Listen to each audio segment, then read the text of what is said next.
Donc ici, nous allons voir comment créer un slider sur WordPress avec Slider Evolution. Donc c'est un slider qui défile automatiquement et fait apparaître pour chaque slide un texte et une petite image.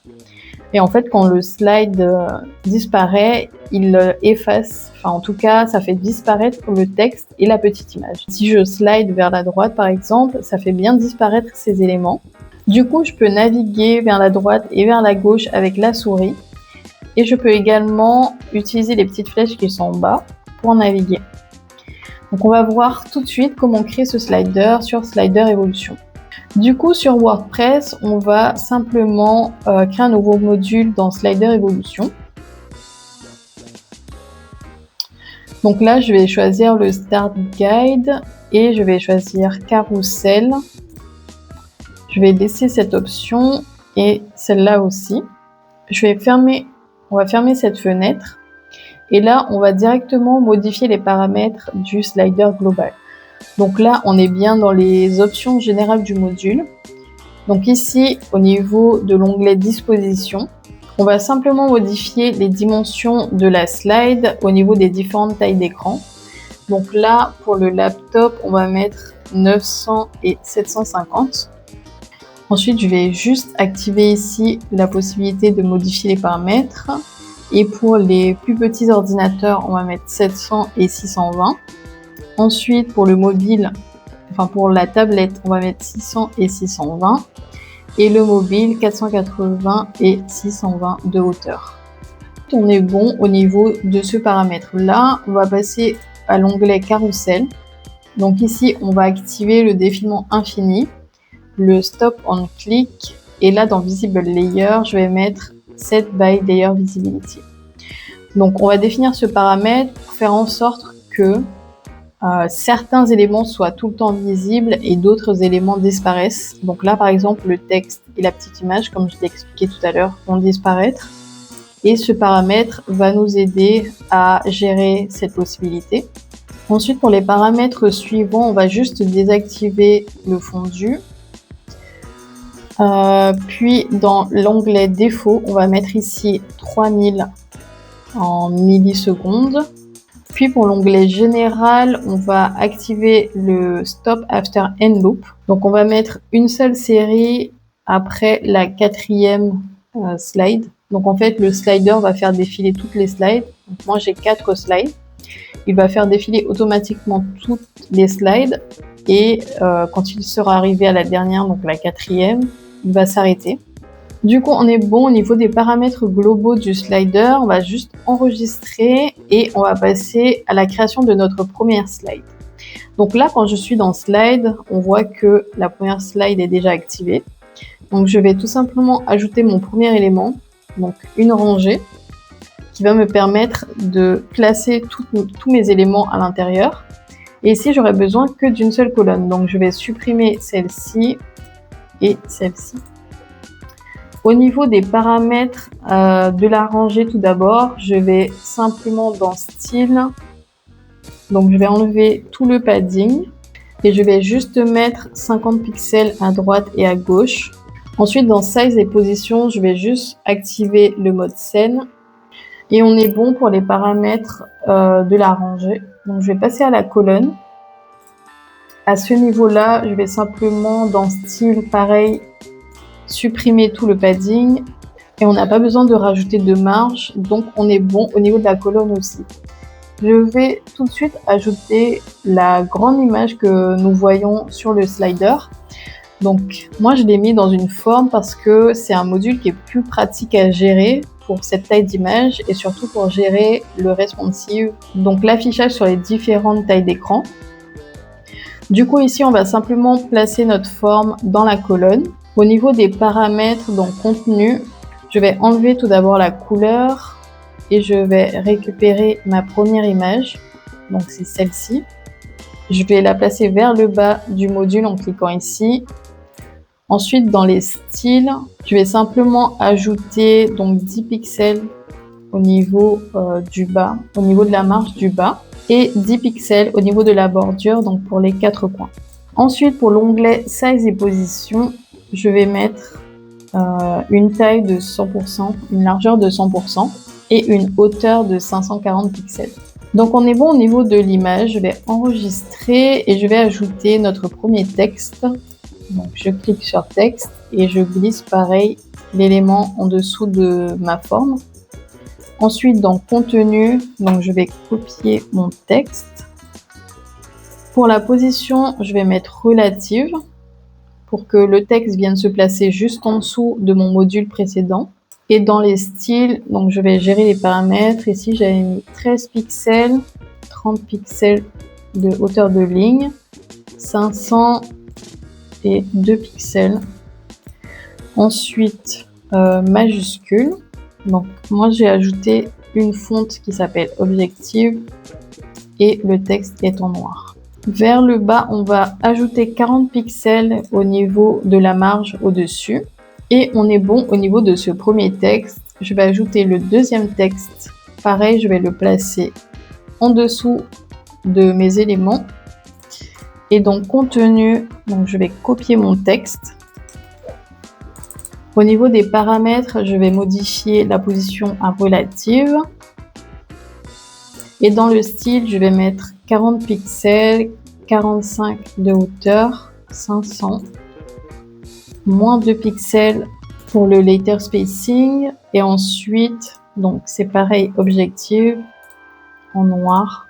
Ensuite on a une marge de 30 pixels en dessous et au niveau de l'onglet size et position, je vais tout simplement mettre la largeur à 100%.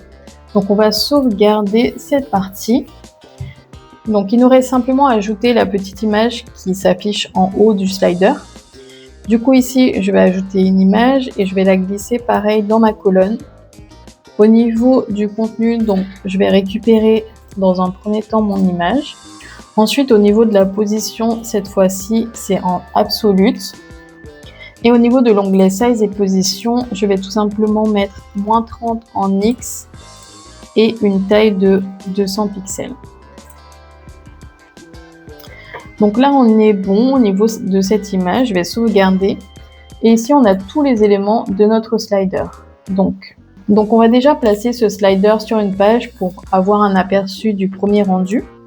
Du coup, ici, j'ai préparé une page vierge. Donc, on va rajouter le slider qu'on vient de faire sur cette page. Donc là, je vais simplement ajouter un conteneur et venir chercher le module Slider Evolution. Et sélectionner le slider que je viens de faire. Donc là, on va publier et faire voir la page.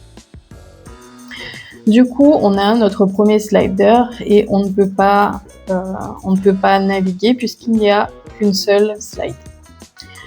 Donc par rapport à ce qu'on a ici, on est proche visuellement. On va juste ajouter d'autres slides pour voir le comportement.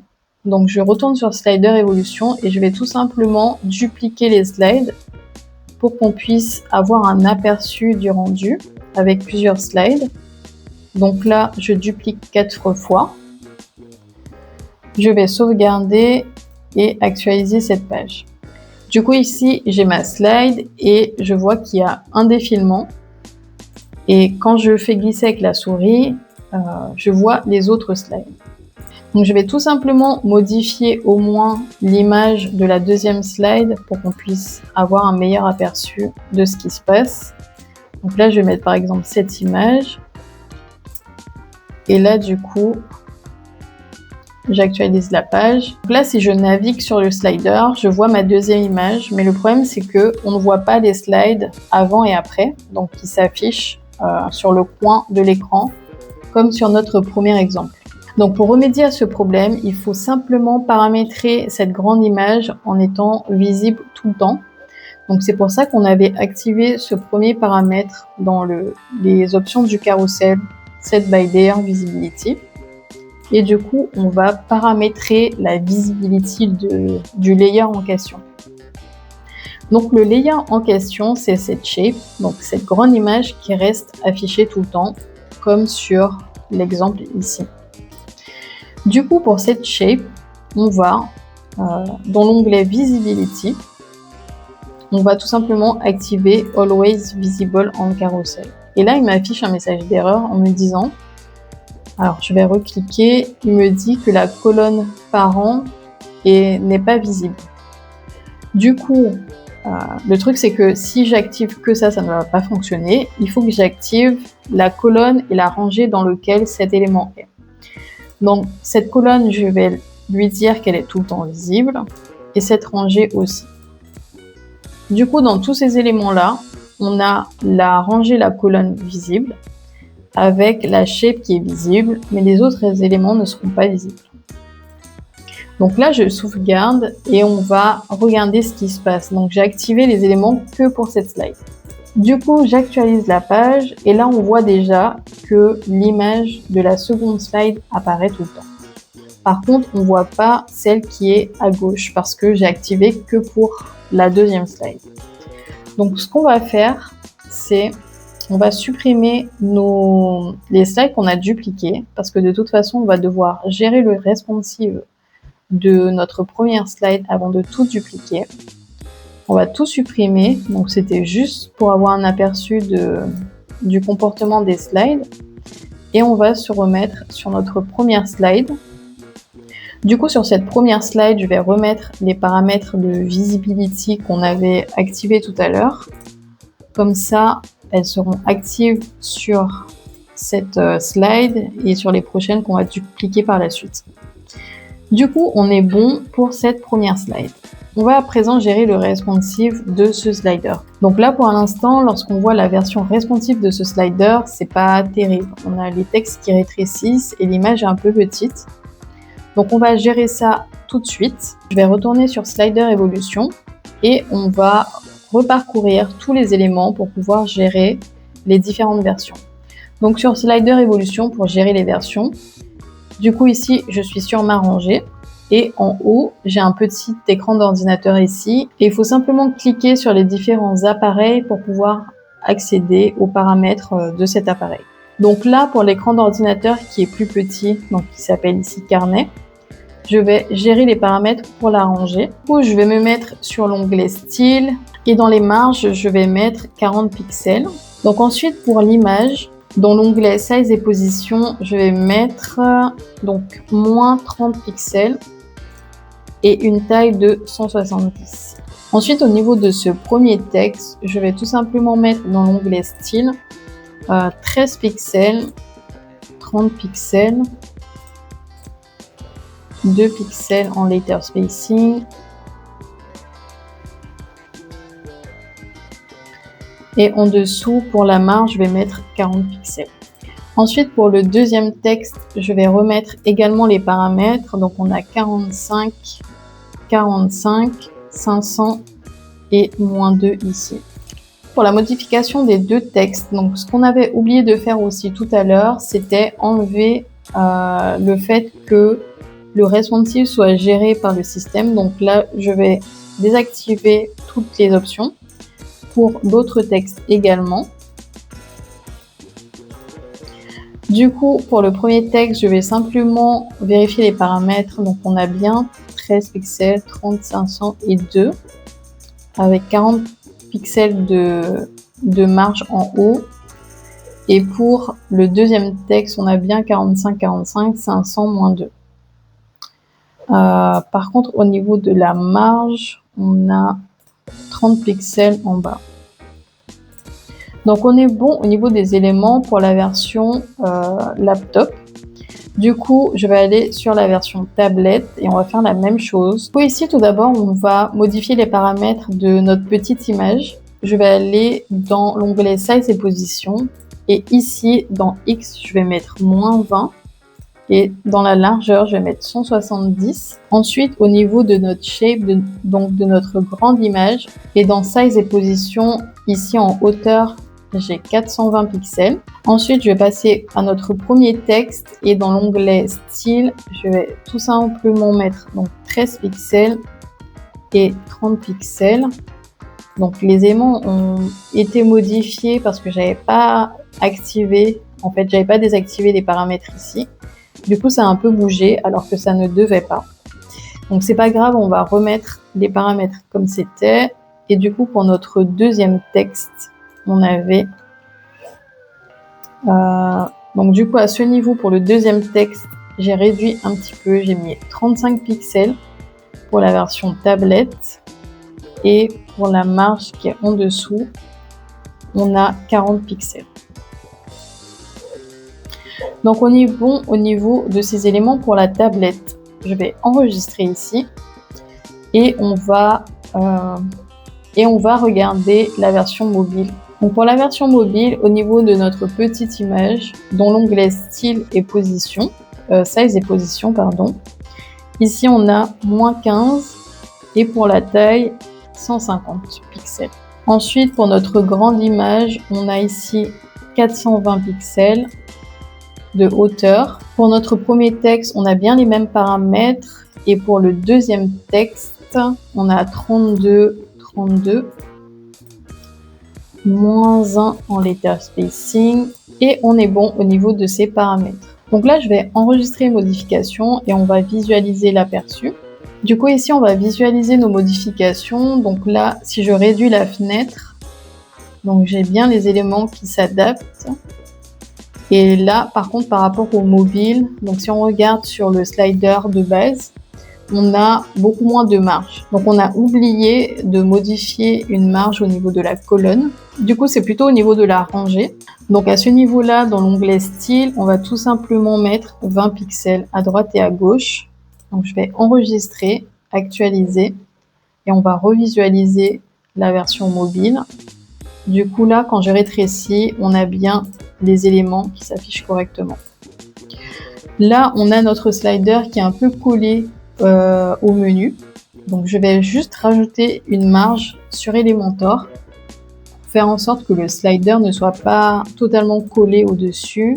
Donc à ce niveau, je vais simplement mettre une marge de 100 pixels au-dessus.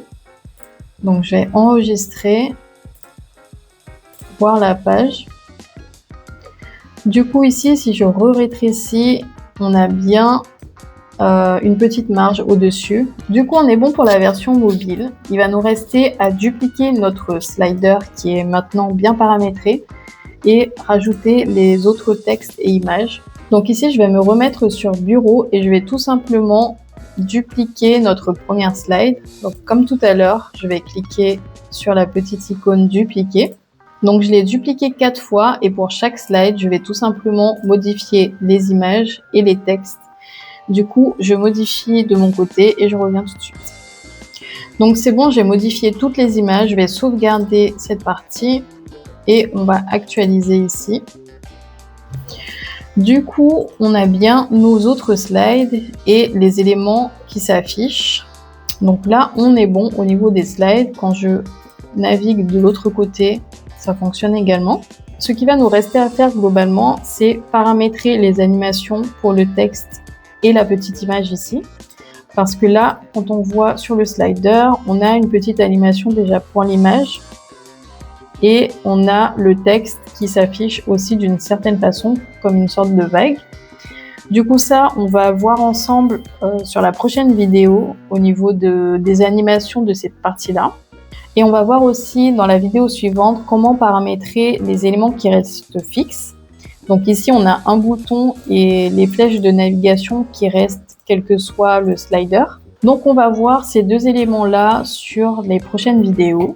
Du coup, c'était tout pour cette première partie et on se voit sur la prochaine vidéo pour la partie animation des éléments.